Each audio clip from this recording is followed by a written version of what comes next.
Kawan-kawan yang dikasihi, dalam rapat mewarisi cita-cita pahlawan ini, saya ingin berceramah secara ringkas tentang pahlawan Mat Indra.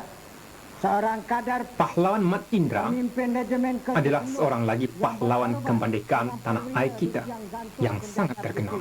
pada tahun Beliau adalah 1951. salah seorang kader pimpinan regimen ke-10. Indra sangat terkenal khasnya di negeri Johor. Pengaruh beliau sangat tinggi di kalangan rakyat sampailah ke hari ini. Saya berasa amat bertuah kerana dapat berjuang di sisi beliau sejak selepas Perang Dunia Kedua lagi. Mat Indra pernah menjadi seorang guru agama yang disegani.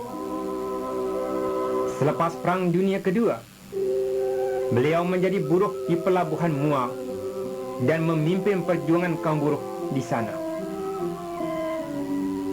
Beliau sama-sama memimpin PKMM, API dan Peta Negeri Johor, serta mengadakan rapat umum di merata tempat membangkitkan rakyat berjuang demi kemerdekaan. Pada bulan Jun 1948,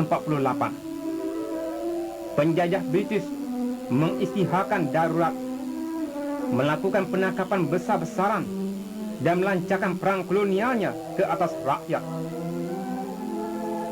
Mat Indra memimpin puluhan pemuda mengangkat senjata melawan penjajah. Tindakan beliau ini menyediakan syarat penting bagi pasukan regimen ke-10 berkembang ke negeri Johor.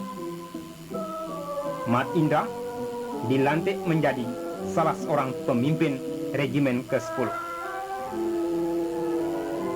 Pasukan Mat Indra bergerak cergas di Muar, Segamat, Bukit Kepung, Sri Medan, Batu Pahat, Yung Ping, Keluang dan lain-lain tempat di Johor. Masa rakyat menyokong hangat perjuangan bersenjata tentera kita. Pahlawan Mat Indra banyak kali memimpin kawan-kawan melakukan pertempuran dan mencapai kemenangan-kemenangan penting. Misalnya, dalam serangan hendak ke atas kereta penjajah British, kawan-kawan berjaya membasmi semua musuh dan merampas 4 laras senjata. Dalam pertempuran di Parit Sulung melawan satu kompeni musuh, kawan-kawan berjaya membasmi 48 orang musuh. Pertempuran paling terkenal ialah serangan ke atas Balai Polis Bukit Kepung. Pahlawan Mat Indra memimpin sepasukan kawan Melayu bergabung dengan kawan-kawan Tionghoa menyerang balai polis itu dan berjaya menewaskan semua polis di situ. Pada tahun 1951, pahlawan Mat Indra telah tertangkap di Parit Sulung. Di penjara, beliau pantang tunduk di depan segala siksaan musuh. Beribu-ribu rakyat menuntut beliau dibebaskan. Penjajah British yang mati akal itu akhirnya menjatuhi hukuman mati ke atas beliau pada penghujung tahun 1951. Di depan tiang gantung musuh, pahlawan Mat Indra membusungkan dada dengan lantang meneriakkan kata-kata perkasa. Hidup Parti Komunis Melaya! Hidup Tentera Pembebasan Nasional Melaya! Penjajah British pasti kalah, rakyat pasti menang.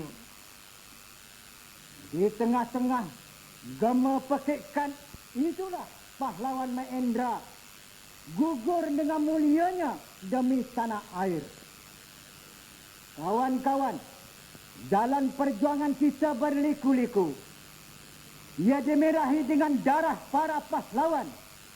Marilah kita mencontohi semangat pahlawan dengan teguh meneruskan cita-cita mereka yang belum terlaksana dan berjuang sampai akhir demi mewujudkan hari depan terang menderang.